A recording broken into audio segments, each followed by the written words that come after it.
Welcome to Dead Headspace, now a part of Silver Shamrock's Horrorcast, a podcast network that includes Killing Time with Silver Shamrock and Unburying the Dead, where we exhume classic horror paperbacks for the new generation. You can find us on Apple Podcasts, Spotify, Stitcher, Ghana, YouTube, and all other major platforms. I'm your host, Patrick R. McDonough, joined always by my co-host, Brennan LaFaro. Say hi, Brennan. Hello, everybody. And we are joined today by the author of Fight Club Choke and Consider This, Chuck Palahniuk. Say hi, Chuck. Hi, Chuck. How's it going, my friend? How's it going, my friend? I should stop now, right? Okay. You do have to turn off the repeat, Patrick. No, wait. No. Patrick R. McDonough is the best podcaster. No, I'm kidding. No, I'm joking. So let's just start off. The baseline question is, what got you into horror? That is a damn good question because my dad hated horror movies and my mother loved horror movies. I think it is a gender thing. Yeah. But my dad took us to Carrie. Yep. We were not of age. It was not an appropriate movie for 4 small children, but it told us all about menstruation. Mm-hmm. And it told us what eventually happens. So it was educational. It was one of those joint custody days, when the estranged dad doesn't know where to take the kids. Mm-hmm. So he thinks, let's take the kids to Carrie, okay? He's got lots of nudity. So my dad was always taking us to really inappropriate movies. And my mother was always taking us to really inappropriate horror movies. So I grew up recently, I asked my students, I gave them a copy of this very low-level horror movie, a fake documentary called Legend of Boggy Creek. It was shot for like $9,000, and it ended up as a fake documentary making millions and millions of dollars. And that is the first most frightening movie that my mother ever took us to. So that's the long answer. Yeah, I'm definitely writing that film down. Brendan, take us away. The Legend of Boggy Creek. I've never heard of that. Me either. What's the rundown on that? It made so much money that they made sequel after sequel. It was a fake documentary during the height of the Bigfoot sort of phenomenon in the early 70s. And it was about the Fouke monster, which is in like Fouke, Arkansas. It's a southeastern state. And so it's basically the southeastern kind of hillbilly version of the Bigfoot. You talked a little bit about getting into horror movies, but with horror literature specific, I've heard you talk about Rosemary's Baby by Ira Levin a lot. And you wrote an introduction for a 2011 reissue of that. What makes that kind of such a special story in the history of horror for you? It really ticks all the boxes. Ira Levin endorsed one of my books back in 2002, and we started corresponding. And so he's one of the few horror writers that I was able to pick his brain and find out why he wrote what he wrote. And with Rosemary's Baby, he kind of wanted to write a really cathartic version of something around thalidomide, the sedative that was being given to pregnant women, and having them give birth to these really severely, disfigured children. And so he thought, the mystery of you not knowing what's inside of you, what you're carrying, he wanted to write about that. But originally he thought about aliens impregnating women. But the Midwich Cuckoos, which was the source material of the original novel for Village of the Damned, the Midwich Cuckoos had just come out. So he couldn't write about aliens. So instead, he wanted to write about the devil. That was his idea, that the devil would impregnate this woman. It was kind of the era of drug taking and Anton LaVey. And so everything sort of seemed to be coming to a head around that. But in retrospect, he had this enormous misgiving about having reinvented the Gothic novel in such an effective way, because for the rest of his life, he felt really responsible for having kind of mobilized and weaponized evangelical Christians and charismatic Christians. He really felt that by making the devil such a tangible possibility in people's lives, that he created the whole, the follow through with The Exorcist and so many occult movies in the 70s. And those really created the really born again Christian movement that shaped the rest of, Western history for the next 20 or 30 years. And so if he hadn't written Rosemary's Baby, we might not have had this kind of resurgence of charismatic Christianity that he felt very regretful about. So in a way, Rosemary's Baby was such a landmark narrative. It was reinventing the Gothic. It was touching on thalidomide, touching on the women's movement and the fact that women had very little control over their reproductive health. It was touching on so many unstated issues that the culture could not deal with. And then it was kind of literally raising the devil so that for the next 30 years, people would be responding to this possibility of the devil manifest. It really was a movie and a book that was a tidal wave in its effect on the culture. And I think Ira Levin felt a lot of regret about just, what a huge impact it had. Man, that's gotta be strange to write something that you got one thing in mind, and then the whole nation or the world just takes it in a whole another level. Exactly. It's like you kind of wrote Mein Kampf as a joke, and people picked it up and ran with it and said, hey, this, what am I thinking of? The sort of precursor to Mein Kampf. I don't know what that one is. Oh, protocols of I'd have to Google it. Google it. Sorry, I can't help you there. Protocols of Zion, the very anti-Semitic book that was sort of it was supposed to have witnessed this meeting of the sort of Jewish cabal in a public park.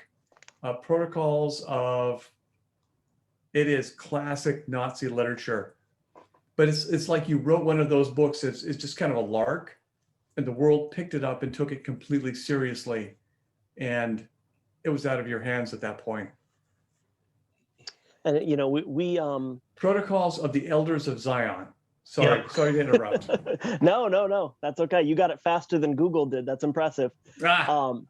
We've been diving into some older horror classic paperbacks, including we're about to dive into this one, and another one we hit was Psycho from 1959. And it seems like they both kind of have that ahead of their time notion about them, with Psycho being in 1959, and I think this one was 1967 maybe. Now, one thing I found really interesting in your introduction to the book was kind of putting forth that this story kind of changed the way we look at horror, from instead of having to travel to it, instead of having to go to Dracula's castle, or even though it came later, to go to the Overlook Hotel out in the Colorado mountains. This is horror coming to us. And that just became a game changer for the entire genre going forward. Now, when I first started reading your books, and we're talking 20 years ago now almost, I don't think I would have classified you as a horror genre, and that's on me, of course, but how have you worked that into some of your own stories? If you could share an example or two. Well, I really didn't set out to write horror. I wanted to write transgressive fiction, because so many of the books I really loved were with these transgressive books, where people kind of found a new way to be alive by acting out, books like Train Spotting. But then 9/11 happened. And after September 11th, everything that had been about rebellion and kind of urban pranking all suddenly fell under the umbrella of terrorism. So everything transgressive was now terrorism. So I thought, before, when people were in similar kind of suppressed times, they wrote horror. And horror and science fiction were a way of kind of addressing these same things in a more palatable, genre. And so starting with Lullaby, my book Lullaby, where people find that they check this book out of the library, they read it to their baby, and the next morning their baby is dead. And it's diagnosed as crib death. And then it's gradually discovered that whoever put together this incredibly cheap book lifted a bunch of public domain stories and poems, one of which was an actual spell that was used to kill children during times of famine or whatever. So all of these copies of this cheap public domain book are out there in the world, killing people. And so in some way that has to be resolved. So in a way, I was addressing piracy, the way people will sort of pick and choose and aggregate. I love that word. It basically means I don't want to do anything for a living.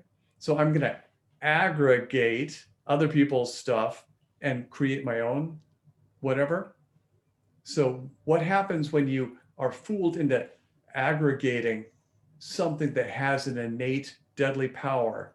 And so in a way, you are fooled into disseminating this incredibly dangerous thing. I love that idea. That'd be a cool title, Aggregate. No, it's a terrible title.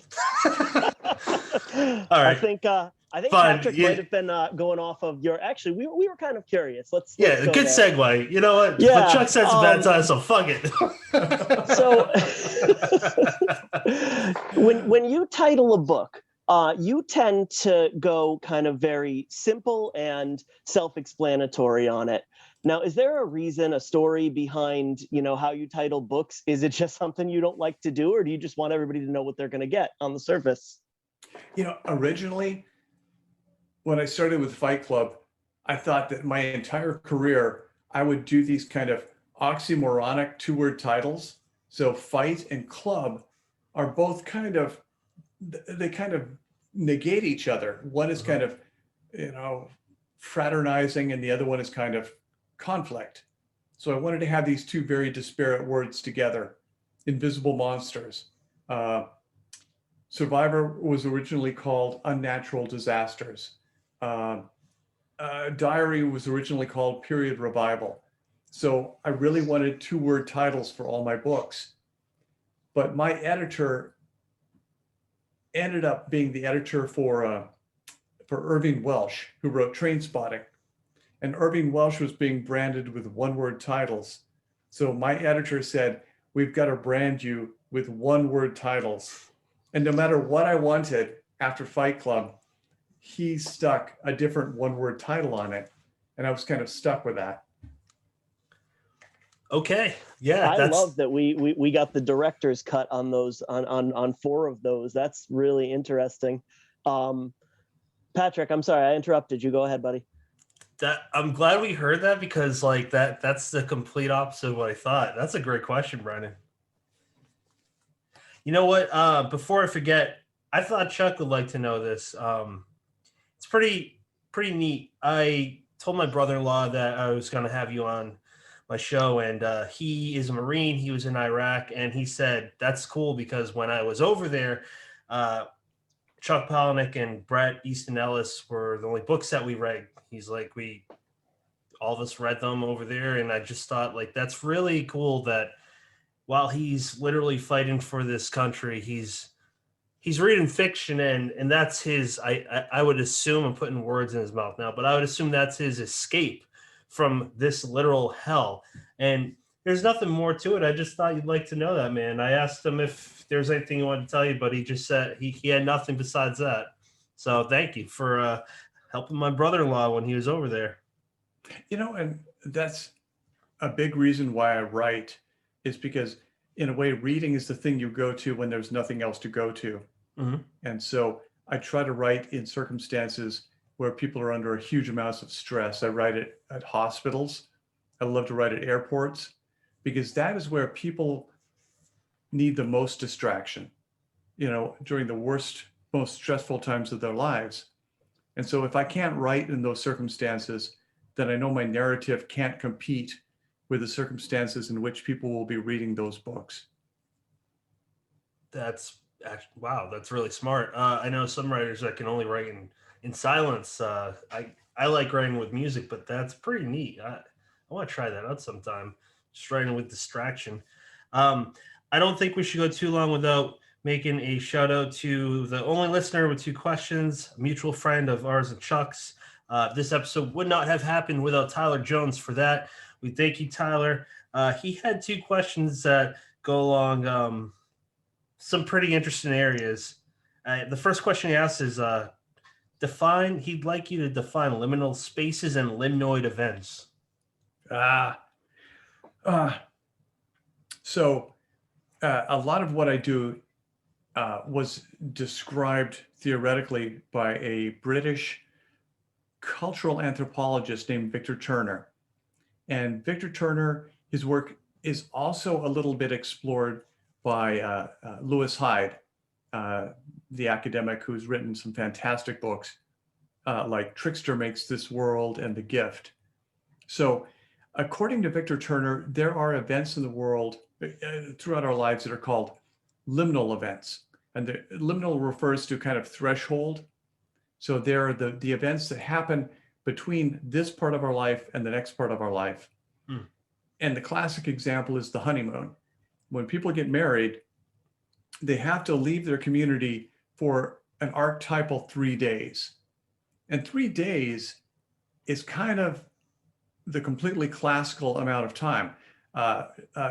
Jonah was inside the whale for 3 days before he was barfed up. After Christ was killed, this being Good Friday. Yeah. Yeah. He went to hell for 3 days. And so typically, when you're in a liminal state, you have to leave the culture for 3 days. And when you come back from honeymoon, you are recognized no longer as 2 single individuals, but as a united couple who will be united in the eyes of their peers for the rest of their lives.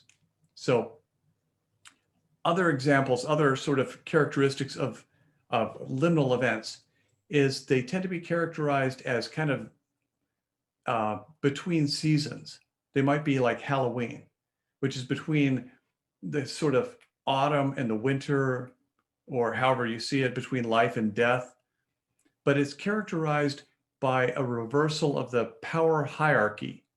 So people who have no power, children, dress as things that are between things. They dress as beasts, animals, or they dress as outcasts like cowboys or hobos or transients, or they cross-dress in the clothing of another gender, or they dress as things that are dead and not dead, like ghosts or zombies or vampires.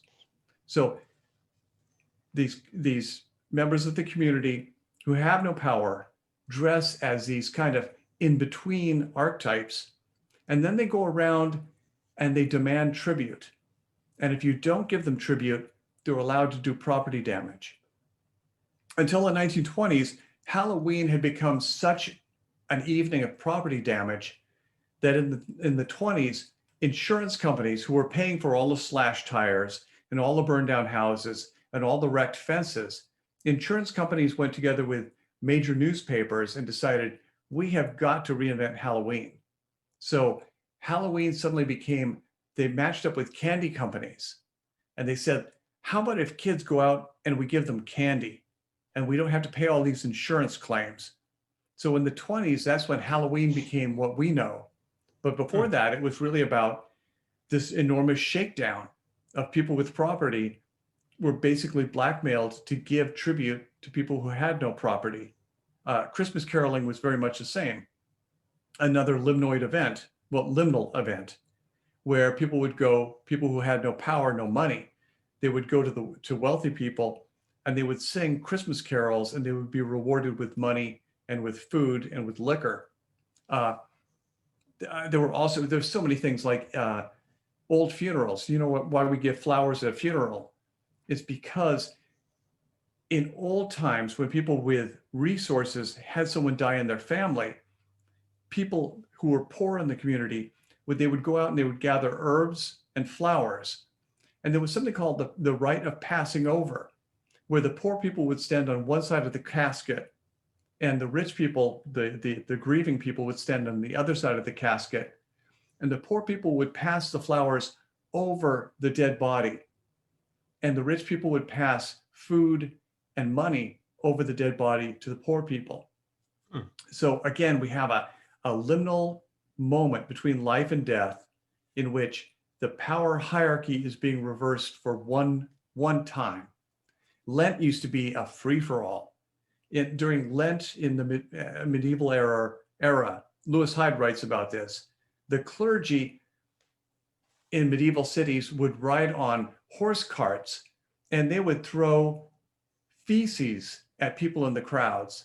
And people were allowed to go into churches and to eat and to drink and to fornicate. So it was this complete reversal of the status quo for just one day.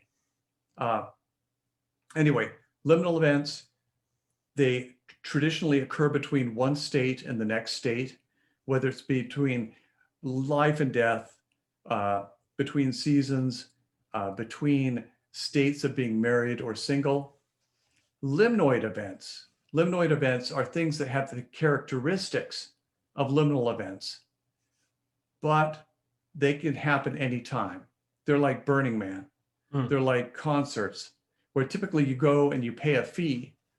And one characteristic is that there is a flattened hierarchy of status, a flattened status hierarchy, where everyone has the same sort of social status at Burning Man. Nobody is up, nobody is down. And so what I love to do is invent limnoid events, like Fight Club would be a limnoid event. It only exists during the time when it's actually taking place. It can take place anywhere. You have to be kind of informed to go there. And when you go there, you are no more important than anyone else who's there. So many of my books are about creating these limnoid rituals, which sort of mimic traditional liminal rituals. And now I've just given you the wonkiest, longest answer yet. I love it. I see your eyelids just sinking down. Not at all. No way, man. See, now I'm curious. Now, my my favorite from your back catalog is Haunted. It always has been. So would you consider the gathering of, the writers to craft their masterpieces? Does that fit into your explanation?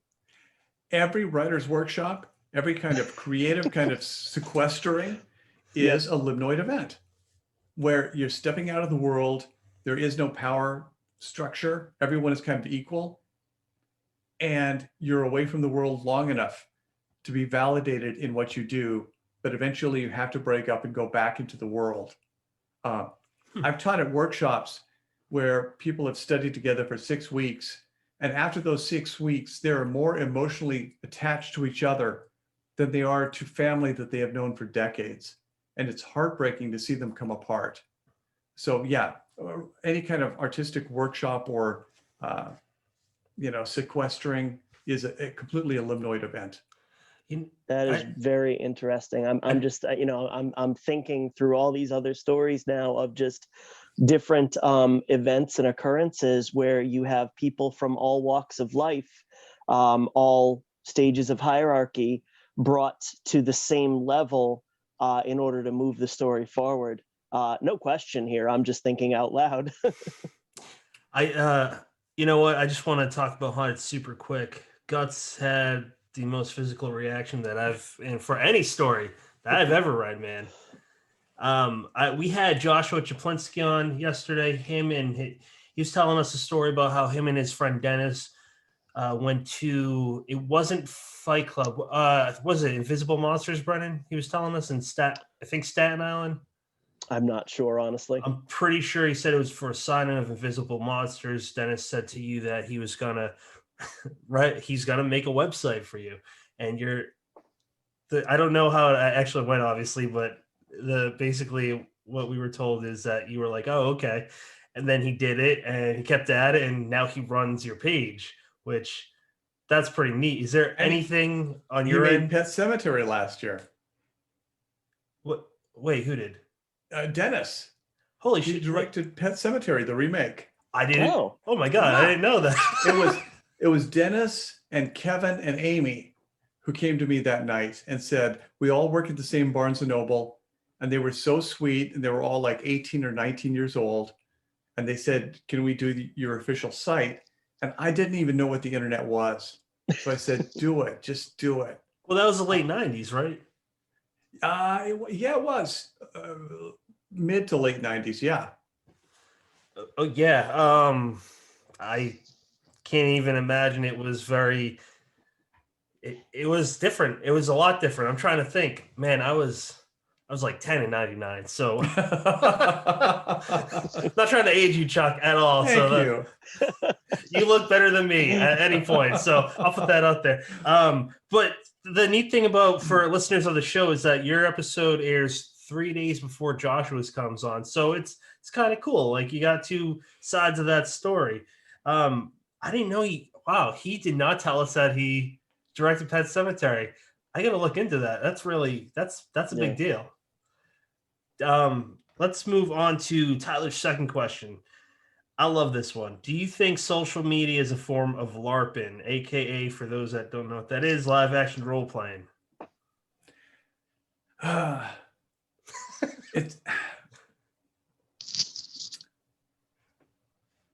It's hard. I'm a tough one to ask because it's not a big part of my life, this kind of management of public perception. Mm-hmm. I got over that in high school.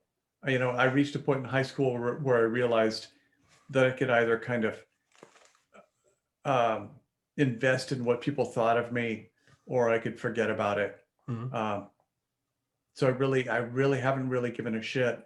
I think that's kind of a blessing. So it definitely is. Yeah, I can't say. Yeah. Well, just to piggyback off of that, I mean, I see some. I'm not knocking them, but I see some writers get really beat up and it eats at them with like negative reviews and so forth.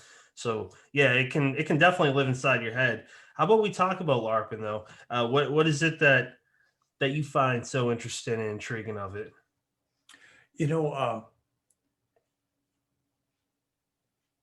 I love the idea. I used to be part of Cacophony Society, and Cacophony Society was this kind of collective of people in several different cities. It started in San Francisco.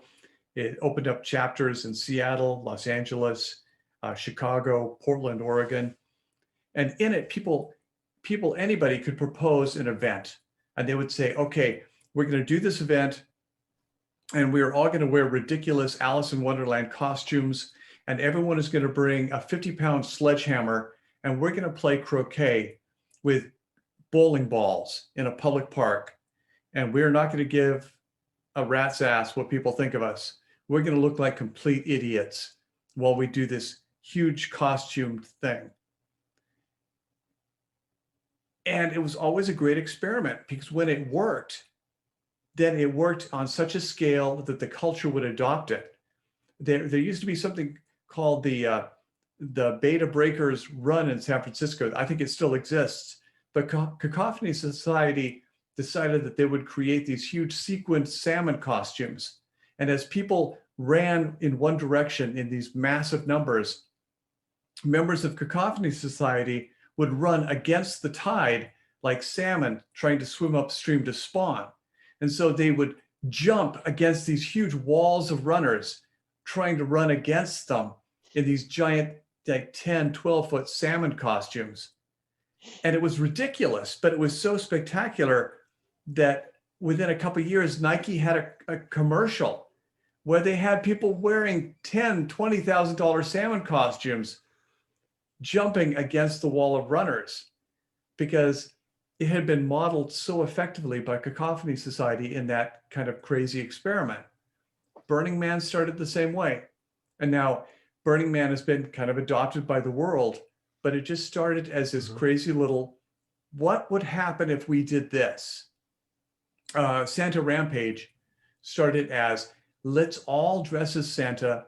Let's all adopt the name Santa so that no one can get busted. We all have the same name. and we'll all go out drinking and have these huge riotous parties in public places. And Santa Rampage is now an institution. It's everywhere. So basically, LARPing is a small scale experiment that allows people to sort of test a way of being, test a kind of way of presenting themselves to see if other people will adopt it, to see if it will serve people better than the existing ways of being. And if it does serve people better, then people will adopt it and run with it. And that's not, you could say what do young people say when people sort of appropriating? Oh, Is that the term? Yep. Cultural I believe it appropriation. is. Yeah. You're kind of Yes. presenting a way of being, and you're hoping that people will culturally appropriate it and run with it, because it's not about you being kind of lauded and honored. It's about this thing you've created going out and taking over the world. And so in a way, when I created this little model for Fight Club, it was thrilling when I heard that people were actually doing fight clubs around the world. Cacophony Society was always about LARPing a little thing, a little experiment, and doing it so successfully that a million other people would want to do it. I love and consider this where you refer to, I forget the phrase that you use, but like in Fight Club, there is, the repeated phrase, how you say throughout the book, and you do that with a few things. I believe instead of chapter breaks in some cases. Is there anything that you kind of want to throw out there for potential readers about consider this? Because me and Brennan, we both think that it's kind of a book where people should read that, especially want to learn the craft. It's got a lot of different takes on it, the industry too, that you're just like, this is how it is. I'm laying the cards out. It's you're either, at one point, I think you say a writer is going to write, and if you're not meant to be a writer, you're not going to write. So it's a lot of empowering things for me anyways. Is there anything on that book that you want to throw out there for maybe a potential reader? And it's funny because that book came out of nowhere and it became #2 on Audible's bestseller list this week. A friend of mine said, "Oh wow, well, how did this come back from the dead?" But it's #2. That's good.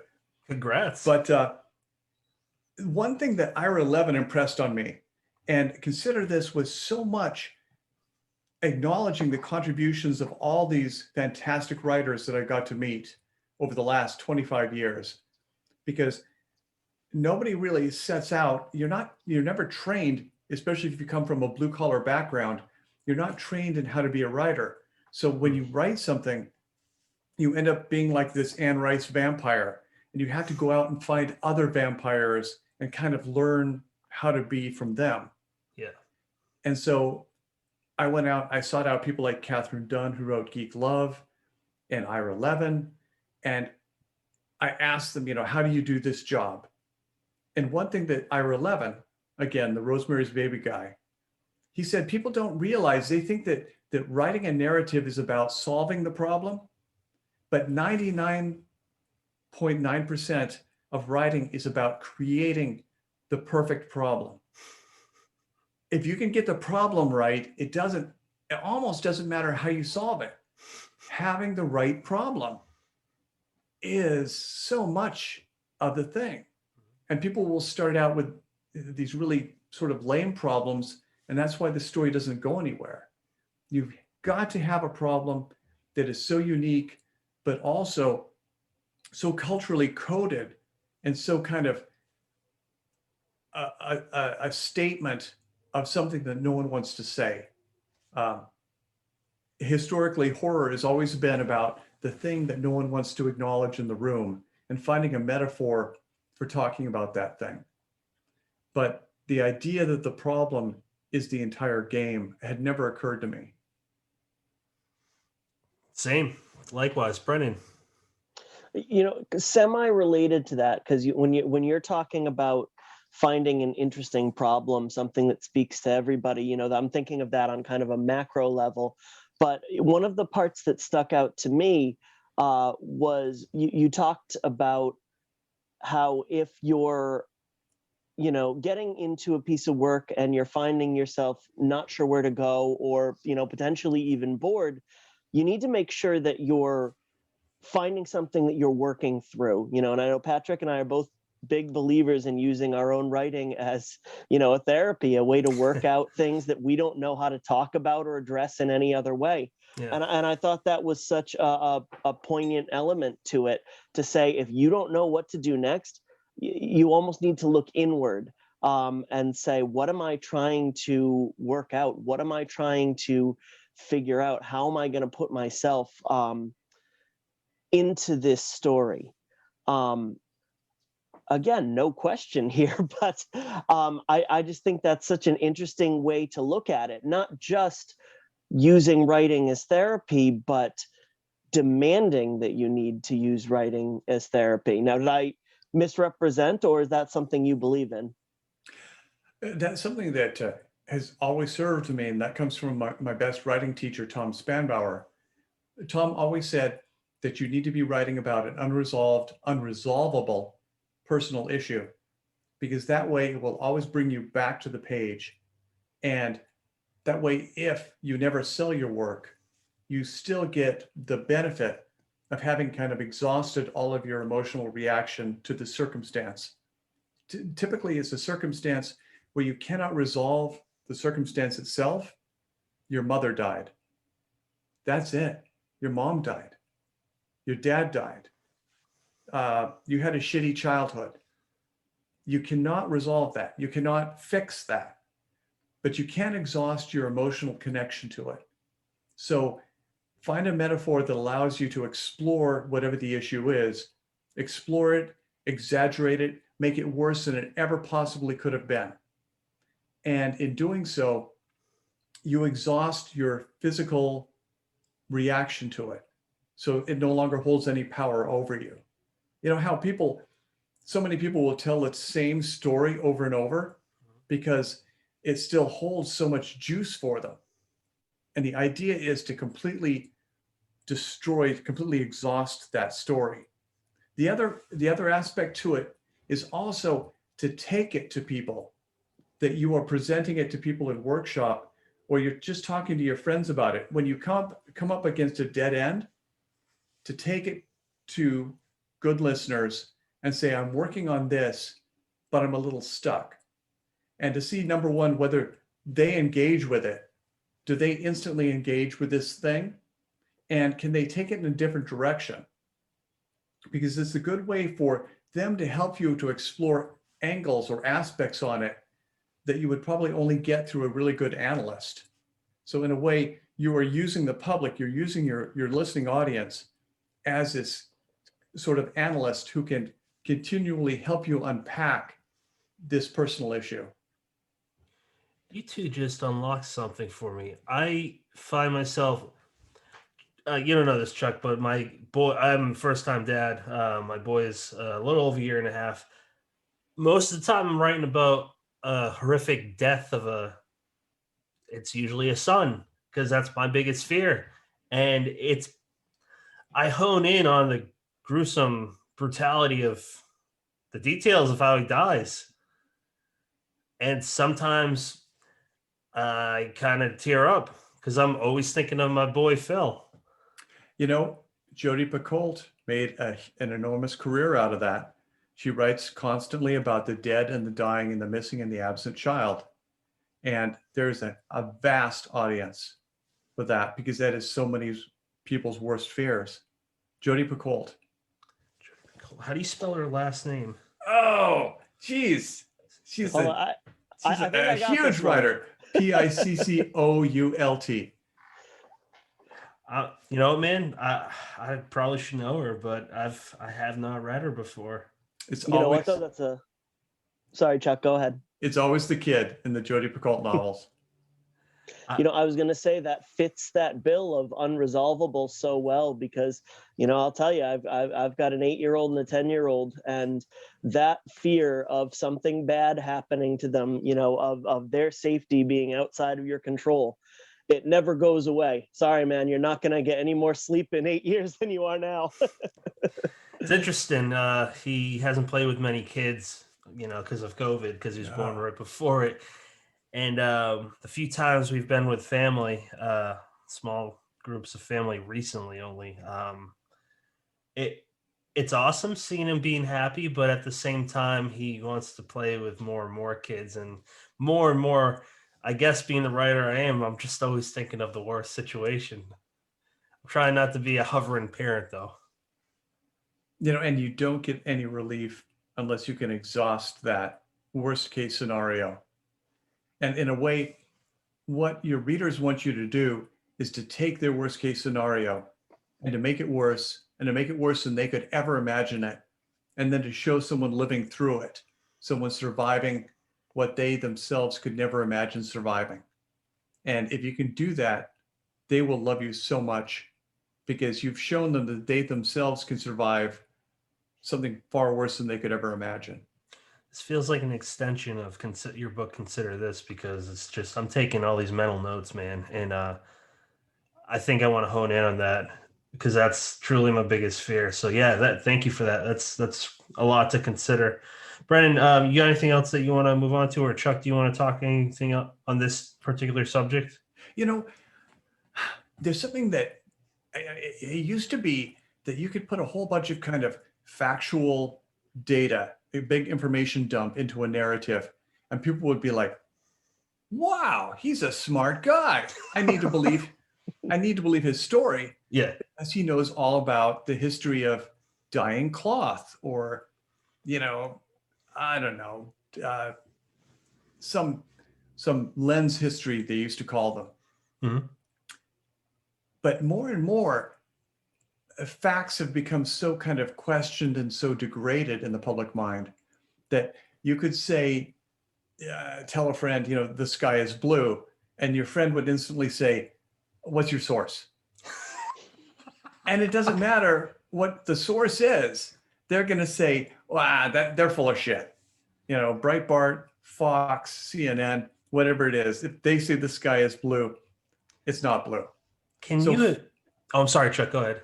Facts no longer really carry any authority whatsoever, unless they're really tied to an emotional, sort of triggering an emotional state, sort of an emotional stimulation, whether it's terror, or whether it's love, or whether it's complete sympathy, or it's a sympathetic physical state like guts or humiliation. That facts don't really carry any authority anymore. You can't just be a smart guy on the page. You can't just crib Wikipedia and seem like a smart woman. Anymore, the only way to gain authority is to achieve this kind of heightened emotional engagement. And then facts can come in to support that, but you've got to achieve the heightened emotional, investment from your reader. That's the only way to get authority these days. That makes me think, imagine if Jesus Christ he actually rose from the dead again, and was following the prophecy of Revelations and all that was occurring. And you got all these people not believing, like a plague going around, and people like, it's my freedom. I know it's about everyone else, but man, like, wouldn't it be funny if the only way Christ could convince most people in the world was to be a fiction writer? That's a story. Yeah. But then you've got to have a problem there. You've got to turn it into a problem. So, how does it go wrong? How does that break down and turn into a huge train wreck? Oh, there's so many ways. You're on the spot now. Yeah, no. It's a hypothetical question. So, Brendan, why don't you ask the next one? I don't have an answer. You were talking about, using facts as an exposition dump to kind of establish that authority. I liked the element, and, I'm going to try not to give away too much because, we want people to buy the book and kick you up to #1 on Audible. Yes. But I liked the idea of getting things wrong to kind of establish character almost. to say, you talk in multiple parts about trying to think of how to say this without shitting on my characters that I create, but almost making them less smart than the reader, because it builds a certain type of sympathy. And a certain way to do that is to have them get something wrong so the reader feels that kind of air of superiority. um, and I like that kind of idea of two sides of the same coin, establishing authority, but then kind of ripping it out of the hands of your character in order to get across to the reader who they really are. Go ahead. And also, in a way, you want the reader to adopt them. Like the character is the reader's child. You want the reader to be very emotionally invested in the well-being of Rosemary. We know if you see Rosemary's Baby, okay, she gets banged by the devil. She gets knocked up and banged by the devil while a bunch of people watch, but she doesn't know that. And so we feel this enormous love. We feel this love and this huge investment in Rosemary's well-being because we know more than she does. And we want her to come to enlightenment. Gone with the Wind. What is the first thing Scarlett O'Hara says in Gone with the Wind? She says there's not going to be a war? There's not war. All this talk of war is spoiling all the parties. There's not going to be a war. And so we at our, exalted 21st century place, we know that regardless of her social rank and her beauty and her charm, she's really stupid. Yeah. And she's really headed for a disaster. And that Ashley Wilkes is not the guy for her. We know everything that's wrong with her that she doesn't know. And that's what makes us love her. And so if you can have a character express this kind of wrong thinking, then you instantly hook the audience because the audience feels superior. And because the audience feels superior, then the audience will adopt and really begin to care for the character. Yeah. It's a smart little tip, and it's so easy to work into multiple times throughout a story, just working in that little detail here and there in order to go from this kind of flat two-dimensional character to somebody that the audience can invest in a little bit easier. I love that. Well, Patrick, do you have anything to add on Consider This? Or Chuck was about to say something. Oh, sorry. It is so easy nowadays with all of our word processing and so many technologies. It's really easy to make things look very professional and to achieve authority by making them look slick and clever and look like they were done by really smart professional people. And again, that kind of authority, because it's so easily achieved, it counts for much less than it used to. So nowadays, recently I saw a cat missing poster in my neighborhood, and they had misspelled one word in the cat missing little block of text. And they'd misspelled it, and that's why I remembered it. And then I kept on seeing that same posting on telephone poles, and each time there was a different typo, a different one. And so I became obsessed with them. And I know exactly what the cat is called and what it looks like and what number to call and what email address to write to, because there was something different wrong with every single poster. And that's what made me engage with it, as I had to find the wrong thing with every single one. And it was such a clever way of making that thing stand out, because it made me write, when you're in the Asian restaurant and you see the badly translated menu and you kind of chuckle to yourself over this really poor translation, you remember that because it makes you feel superior. And it's a wonderful way of sort of tricking you into liking the restaurant or liking that missing cat. I am so invested in that cat showing up now.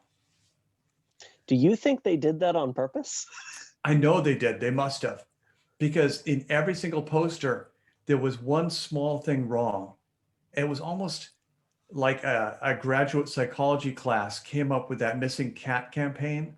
Oh, Yeah, and maybe it was a way of kind of measuring how many people would phone in, how people would engage, and whether or not they would sort of participate in the search for this cat that might not have even been missing. that's Wow, brilliant. that's next level. That's Yeah. very Years interesting. ago, there was a man named Ulf Johansson who was going to direct the original production of the Lullaby movie from my book Lullaby. Mhm. And his father was a famous Swedish actor who had played Death in all the Bergman movies. And the much younger Ulf Johansson, the grandson, he wanted to be the Swedish David Fincher. And he got a contract for doing 52 commercials for eBay. And his concept was to do 52 commercials, all with the same setup, but each one would have a slightly small variation and something wrong with it. So people would want to see all 52 commercials for eBay so that they could identify these small differences between each of them in this viral way. So it really is about getting things wrong as a way to achieve authority. Wow, that is so cool. So Brennan, you asked if I had anything to say about final thoughts on Consider This. I mean, Chuck just kind of pinpointed why you should read it. The majority, if not all of our listeners are writers, mainly in the horror community. And I would advise any writer to read it, to buy the book, because I've never heard that advice before anywhere. That's just one example, and it's a damn good example. That alone should give you reason to buy it. I'm very fascinated. Chuck brought up a very interesting thing that he wanted to talk about: dead malls. I was in the mall. Just two quick examples. I was in the mall today, the one in South Jersey that's closest to me. It's not a dead mall. I'm sure in a few years it will be, though. But the one back in my hometown, near my hometown of Massachusetts, it's gone. It's not even there. And the strange part is, maybe 5 years ago, there was this massive arcade, sports bar / bowling alley, like a full-length 18-lane bowling alley installed, and it was doing very well. And they bulldozed it. I want to hear your thoughts on dead malls, and a new term that you introduced to me was retrofuturism. You know, years ago I'd read a piece, and I can't remember if it was in some fairly intellectual thing like Harper's or the Atlantic or some magazine, and it was about how futuristic architecture in places like Epcot Center, that was the last vestige of fascism. That when you go to Epcot Center or you go to Tomorrowland at Disneyland, you go to all these kind of pristine visions of the future, that is more or less what fascism was promising in this kind of unified artistic way, this kind of streamlined, completely dictated appearance of everything. And in a way, the mall sort of was the consumer level of that fascist architecture, this kind of idealized vision of the future imposed in this sort of privatized public space. Wow, I sound so smart. I use the term privatized public space. That is so, wow. I love it. And so many movies about the future were shot at shopping malls. Logan's Run was shot primarily at a shopping mall because malls were designed to be that kind of streamlined vision of the future. Look how beautiful things can be. Dawn of the Dead. Dawn of the Dead. Night of the Comet was shot in a shopping mall. So in a way, you know, our best selves were kind of presented through shopping mall architecture. And in a way, at a time when I was small, we were told that the Catholic Church had no locks on the doors, so that you could go into a church and find sanctuary any time of the day or night. You could enter this beautiful place that was outside of the world, that was in a way a limnoid place, and find peace. But well within my childhood, they started to put locks on those doors because people were going into churches and trashing them. And after that, it became public consumer spaces that were the large, beautiful spaces you could go into and find tranquility, find acceptance, find beauty. And those were shopping malls.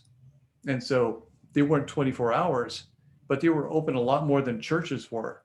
And they presented that sort of opportunity to present your best self and to be aware of, all the better things that were possible for you. And now shopping malls are disappearing. So I'm kind of curious what the next sort of limnoid space will be, where people model their best selves. Yeah, it's you know what, things repeat themselves. Retro things come back. So I'm curious if there's going to be I myself collect books and CDs mainly because that's what I grew up with. That's what I love. But even when I called Apple to try to figure out an issue with iTunes, like my CDs weren't transferring on there and it wasn't doing what it was supposed to.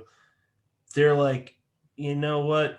There's like 2 people that know that problem, and most of us just deal with like the streaming side of things, digital side. I thought that was interesting. I bring that up in relation to this because I feel like eventually people are going to want the tangible, to be physically surrounded again by the products and be with people. So I wanted to know what your thoughts on that were. Well, I think it's interesting that when so many sort of dying malls are being repurposed, what they're being repurposed as is churches. And so they replaced churches in so many functions in our lives, and now they're becoming churches in very literal senses. And some malls host one big church and then several different smaller churches in the smaller former retail spaces.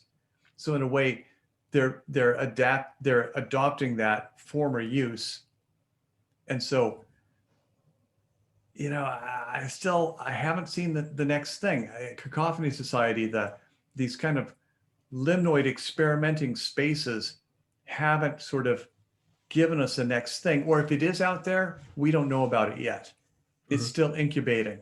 It's still a kind of cult that is out there and is kind of getting itself right. And it's not going to present itself to us until it really has itself down. It's going to be enormous, and it's probably going to launch very, very quickly. Yeah, it's probably in the works right now too. I would think. Which is glorious. I love the fact that it hasn't been discovered by the internet and kind of fucked to death. So yeah, you can't really. Everything's recorded now, man. It's cool, but at the same time, I don't know. When Anthony Bourdain died, a network, and I won't say what network, came to me and said, "We would like you to do an Anthony Bourdain program about subcultures, where we send you out and you explore a different subculture every week." And I really dislike the idea, because I hate the idea that if a subculture wants to be on television, it's kind of not a subculture anymore. If you want to be on something like the Discovery Channel or the Food Network, you're not underground anymore. And if it is genuinely underground and still incubating, I don't want to be the one that goes out there and destroys it by bringing it to the public awareness too soon. So I just thought that the idea didn't work on every level. That's very interesting. Now, we got to talk about your latest book, The Invention of Sound. Haven't even touched on that yet. I just want to put in my 2 cents before you or Brennan dive in. You did something, man, like to me because I listened to the audio version, and within the first 40 minutes, and this is only a compliment, I put it down and I need a few days. There was a part where there's a line of men and I'll leave it at that. And that's interesting because Not Even the Girl Next Door by Jack Ketchum did that to me. I don't know. You tapped into something. Maybe it's because I'm a dad now. I don't know, but good job. Is there anything that you want to say about that book? Tell potential readers what it's about. Anything. You know, there's two tried and true ways of establishing authority. And one is to have the missing child that's unresolved. Yep. And one is to have the missing parent that's unresolved. And when you're marketing a story to children, so many Disney movies, so many situation comedies on TV are based on the dead parent. Brady Bunch, 2 dead parents. Partridge Family, dead dad. One Day at a Time, dead dad. Julia, dead dad. So many Disney movies, dead mother. Nemo, whatever that little fish movie was, dead mother. If you're marketing, what's that? Tarzan, the 2 parents got killed by a wild animal. And so anytime you're marketing a story to kids, show them their worst case scenario is if mom or dad dies. And show them a child that is living with the fact, family affair, mom and dad died. Show them a story in which children are living beyond the death of one or both of their parents. And children will automatically engage with that completely emotionally because it's their worst case scenario. And they want to be shown how to live through that in case they ever have to live through that. And if you're selling a story to adults, show them a dead or a missing kid because that is their worst case scenario. And they will be so instantly hooked and invested in a character who's trying to resolve a child. And so Invention of Sound has both the male protagonist is involved in a missing child and the female protagonist is involved in a missing parent. So you get it both ways. I think you made a third, and I can't say the scene because it would ruin it, but the one that made me kindly put it down for a few days. I think you made a third category in there, man, because even though I read it, there's no way I could react besides being like, my mind just broke. There's another sort of fantastically formulaic thing that always works. And this, since I wouldn't tell this to the general public, but I will tell it to writers, is put an animal in peril. It always works. All my writer friends who are successful, they say, if the narrative lags, put an animal in peril. Yeah. Because people will automatically engage with the dog that runs into traffic or any kind of an animal that might come to harm. Is that, it always works. And people use it because it works. Bambi. Yes, oh my gosh. You kill the mother and the animal's in peril. Wow. It's hitting on every cylinder. My friend wrote Todd Kiesling, this great author. He wrote one, I believe it was him, wrote one where a cat gets killed, and he loves cats. And he pissed off this one lady really bad to the point where it got a little weird. And I'm pretty sure he had to tell her, I can't remember if he didn't know how to react or if he wanted to say, like, I didn't really kill a cat. People get really invested in that. Yeah. Brendan, take us away. What do you have to say about the Invention of Sound? I have to say besides being able to kind of relate with that parent missing a child aspect, as a musician and, going through kind of I'll go with secrets of recording, but just the tricks of recording is better. I just found endless entertainment in all the, research, I suppose, that you put into it, with the different screams and then your own take on how the different sound effects are produced. And there's this great mix throughout the story where we can see, or at least we assume, this is fact and this is Chuck's imagination. So I was kind of curious, what was your process for, deep diving on the factual nature of Hollywood sound effects? Uh, One was just a lot of talking to people who make movies, who a lot of people who are Foley artists, and finding out what they do, to create different effects. And the most important part was not putting too much of that stuff in, because that stuff can overwhelm the story so much and be such a distraction that it's no longer achieving authority. It becomes a drag on the plot. So the greater question is how much you put in before it becomes kind of an albatross. And I find myself doing constant, whether it's podcasts or whether it's satellite radio shows that are linked up, but I'm always, or audiobooks where I'm in a recording studio and I'm talking to the technician. There's always the sort of unsung hero who wears the headphones and gets the levels right. And so those are the guys, or sometimes women, who I want to talk to and sort of pick their brains about the things that go right or wrong. Or a lot of my friends are musicians and they know a lot about how to sweeten recordings. So it gave me something to talk about in all of these recording studios, and really give people a chance to shine, to tell me what they really knew about how recording had changed across time. So it was a great way to pass time. It was a great way to kind of tap into what people knew the very best in those situations. But by the end of the day, I had to leave out 90% of it, because if you put too much of that stuff in, it becomes a nonfiction book about recording.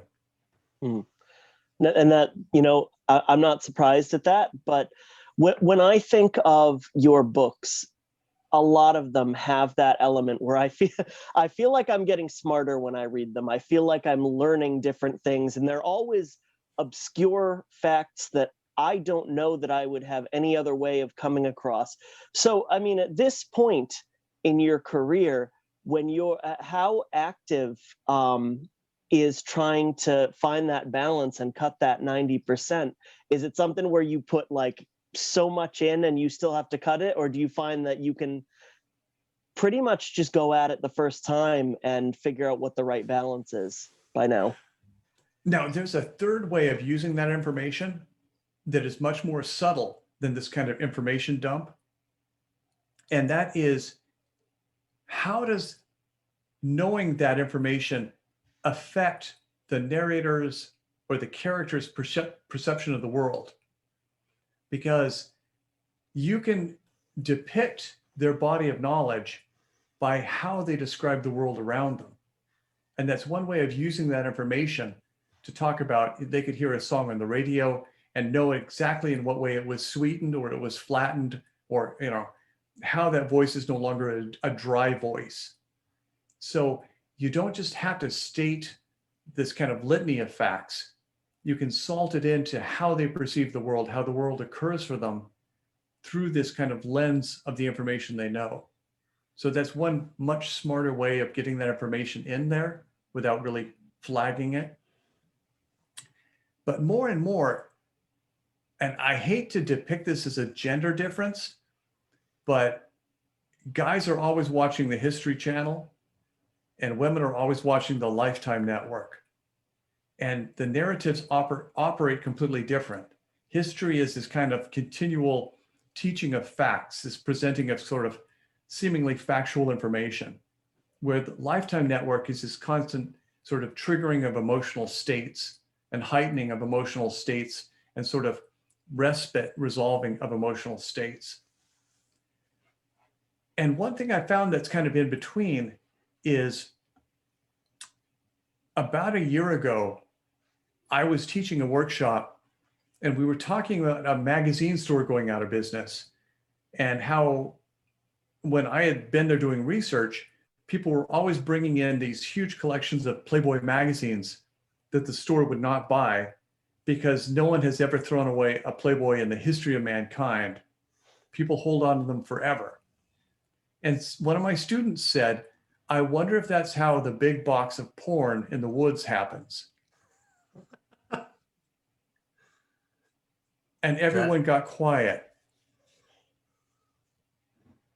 because everyone in that room as a child had found a box or a bag or a suitcase or a garbage bag or a duffel bag full of porn in the desert or in the woods or on a golf course or on a beach. And they had never told anybody about it. And in the next few moments, the entire workshop, people ranging in age from 18 to like 65, they went nuts because they were suddenly united with an experience that none of them had ever talked about, but they had all had. And so it's a kind of identifying of a human experience that is more or less universal, but that people have never, ever discussed or processed.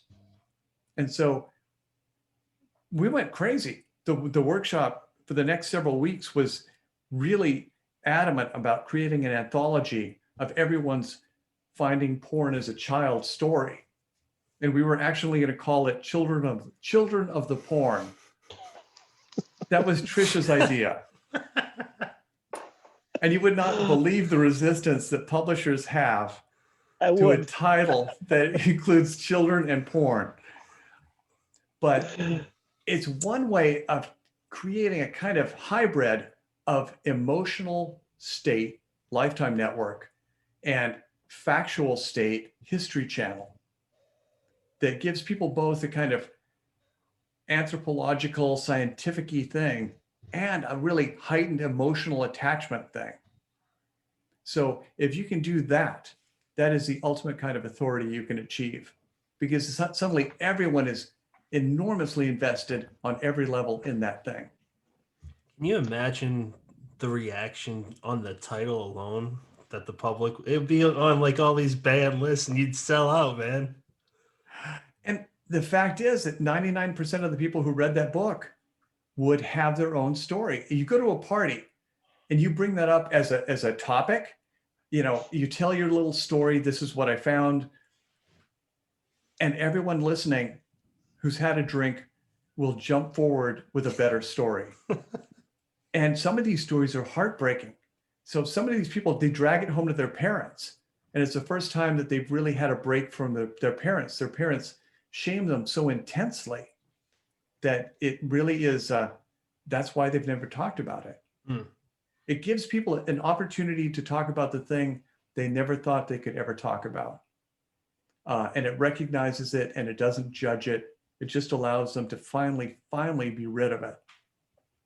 I feel like that's how writing is for me. I can't speak for anyone else, but for me, that's how, I mean, going back to what Brennan said earlier, that's how I started writing horror, really getting into horror. I was, long story short, dealing with a lot of toxicity in my life with friends and family, and I needed an outlet, man. I couldn't turn to liquor because it's a vice in my Irish family, and I didn't want to do anything harmful. I wrote all these people that were causing me a lot of stress into tormented scenes, and I'm like, if no one reads it, that's fine, because I'm dealing with these emotions right now. I'm really angry, I'm confused, I'm mad, and I still to this day I'm sad years later about how they ended. But hey, man, there's fodder for the mill of writing. That's the positive, the silver lining that I think we all take away as writers. Yeah. Now, there is something I would like to talk. One more thing that you brought up, Chuck, before we start recording, is, and I don't know how else to segue into this, discovering new forms of horror and avoiding tropes. I'd love to know what your ideas with that is. You know, sometimes the best way into that is not to talk about what the next thing would be, but to talk about previous things that horror represented for people. And I've always been told that Bram Stoker and the creation of the vampire, you know, mythology was generated because so many Eastern European Jews were moving to the West, and so many Western countries required that if you were Jewish, you had to make at least one trip to Jerusalem every year to maintain your dual citizenship. And so one of the few countries that allowed Jews to move there without having to do this obligatory once or twice a year pilgrimage to Jerusalem was Great Britain. So you're getting a large number of very affluent, wealthy Jewish people moving to London and buying a lot of property and becoming very influential. And so supposedly people were so reactive to Bram Stoker's Dracula because it depicted this thing that they could not talk about being really nervous about. That all of their fear couldn't be expressed about the current political social situation. So it was expressed about this kind of contamination of the blood and this kind of corrupt nobility moving into London and this kind of dark metaphoric thing. And in a similar way, the Frankenstein monster, the Universal Frankenstein movies were such a hit because people came back from World War I so massively disfigured that people would have died who would have died in any previous war. Medical science was able to save them in World War I. And so they're coming back with these fantastic burns, these fantastic mutilations that they would have died from at any other point. But now they were walking the streets. And so people in the 1920s and into the 30s were having to see these walking monsters and having to be nice to them and having to actually feel sympathy for them because they were just genuine, soldiers who had survived and come home and were having to live with these horrible disfigurements. And so when Universal came out with Frankenstein, the Jim Wales Frankenstein, it allowed people to kind of embrace monsters who were walking in their midst. And they were kind of likable monsters, and they were monsters who were human. And so it gave people a way of kind of sorting through and processing this horror they were feeling around World War I survivors. And so whether it's Rosemary's Baby dealing with the children who were affected by thalidomide, or whether it was movies like The Hunger, which were kind of dealing with addiction and seemed kind of a precursor for dealing with AIDS. What is the thing that people cannot talk openly about right now? That is the thing that they are looking for horror to express for them, to give them a safe metaphor to kind of explore and exhaust their emotional reaction to.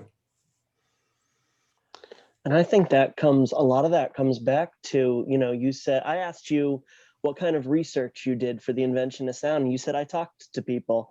Earlier, you shared with us that a lot of, the places you write are places where you see people at their most vulnerable, or, kind of emotionally open. And, the question that immediately jumps to mind when you say the future of horror is finding out what the next thing that people are afraid to talk about and basing, a narrative, basing, finding the problem in that. The way to find that is to talk to people and, collect experiences. Do you agree? Yeah, it is, but it's tougher than that, because if people can actually acknowledge it, then it's not the thing. It's in a way you try to find the metaphor, and then you present them with a metaphor and see if they engage with the metaphor, because they're not going to engage or acknowledge the real thing that they're actually frightened about, because it's too dangerous, it's too socially condemning for them to say, yes, I am worried about this big thing happening. That if people are actually talking about it, like global warming, it's not really the thing that terrifies them the most. The thing that they cannot talk about is the thing that you're looking for, because that's what terrifies them the most. That excites me. I want to find that out.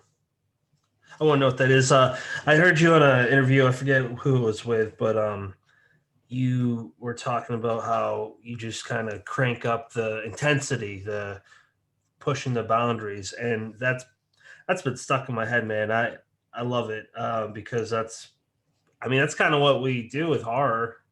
Uh, it's not necessarily like, hey, let's make this brutally visceral or let's make this disgusting. It's just what unnerves you and how can I get there and then kind of crank it up. That's how I took it with what you said as far as turning up to 11. I don't know if I'm paraphrasing. Um, I'm curious if you have any comments on that. I always feel like I have to go too far.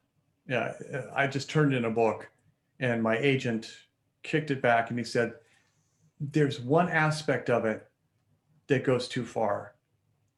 And to give away this too far, there is a character in the book who advertises that he can infect people with HIV because he knows there's a certain segment of the population who's very young and would love to have disability for the rest of their lives. So he says, $500 cash, and I can make you HIV positive, and you'll be set for life, and whatever. Because there is this sort of subculture of bug chasers and gift givers, this thing that's kind of not acknowledged openly in the larger culture. But the thing is, he doesn't have HIV. So he's basically just looking to really have sex with very young people. And he's in his own mind, he is saving them from HIV because they think they're getting it from him when in fact they're just paying him $500 to have sex. So in his mind, he's doing a noble thing, but he's also making money from it. And my agent said, you cannot do that. You cannot have a character who is doing this, I'm going to pause you for $500 thing. That is so beyond, polite conversation. And I said, that's exactly why I have to have it, because there has to be something in every work that goes one step too far. Because if you don't do that for the rest of your life, you'll be thinking, especially as you grow old, when you get old, you'll think, why didn't I do that thing? When I was young and I had nothing at risk and I had guts and I had energy and I had all this boldness, why did I hold back? Why didn't I do that thing that was one step too far? In Fight Club, it was that line where Marla has sex with Tyler for the first time. And I thought, what is the most romantic thing she would say? And that is, I want to have your baby. And so I said, what is the least romantic thing she could say? And that's, I really want to have your abortion. Yeah. And it was so wrong. And everyone hated that line. And 20th Century Fox hated that line. And Brad Pitt hated that line. Everyone hated that line. But that is my too far.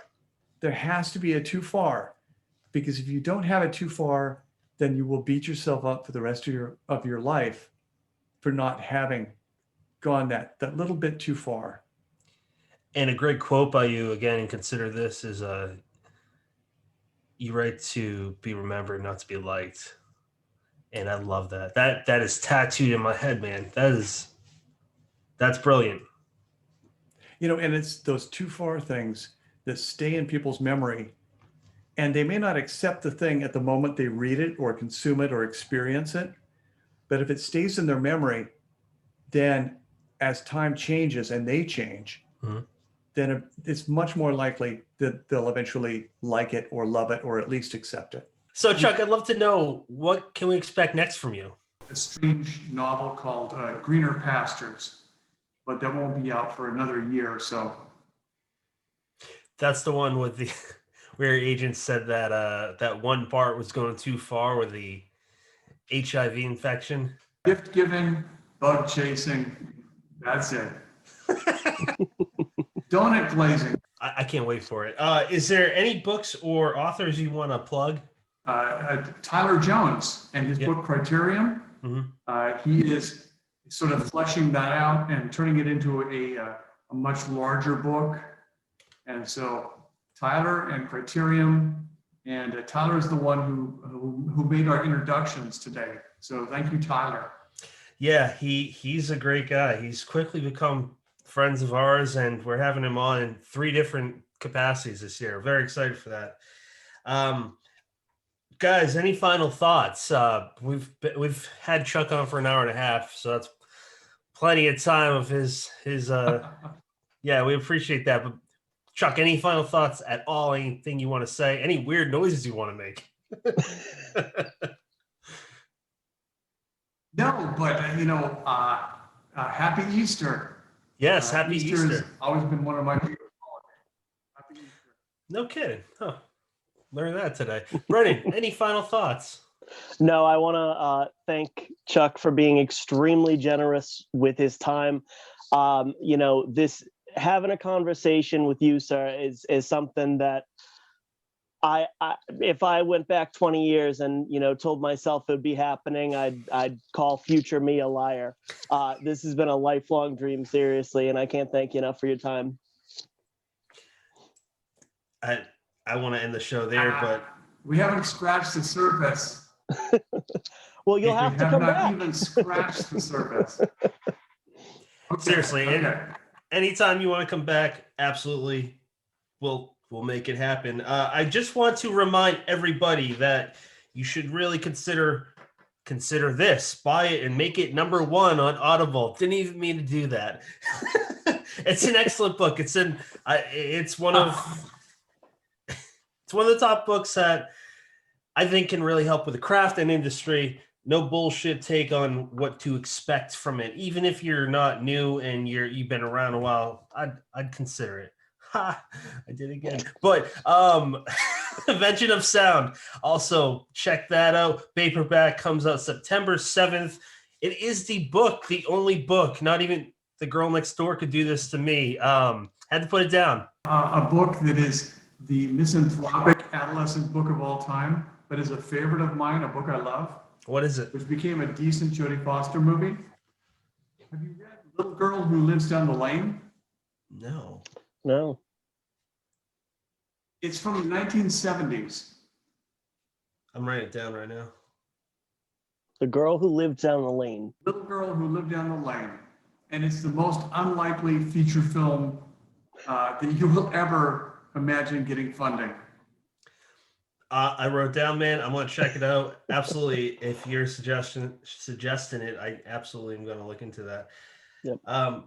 I got no final thoughts besides I know a lot of listeners have already expressed tremendous interest in this episode. I think it's going to be the most listened to one to date.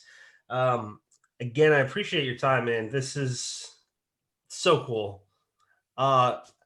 Everyone listening, my brain's a little frazzled still talking to Chuck. I can't believe this is happening, but every listener for joining us on previous episodes, this one and future ones, thank you. You have many choices. We appreciate you picking us. Next week, we have Wabgishig Rice, Indigenous writer. He wrote Moon of the Crusted Snow, an excellent book. We'll talk more about that next week. Thank you, everybody.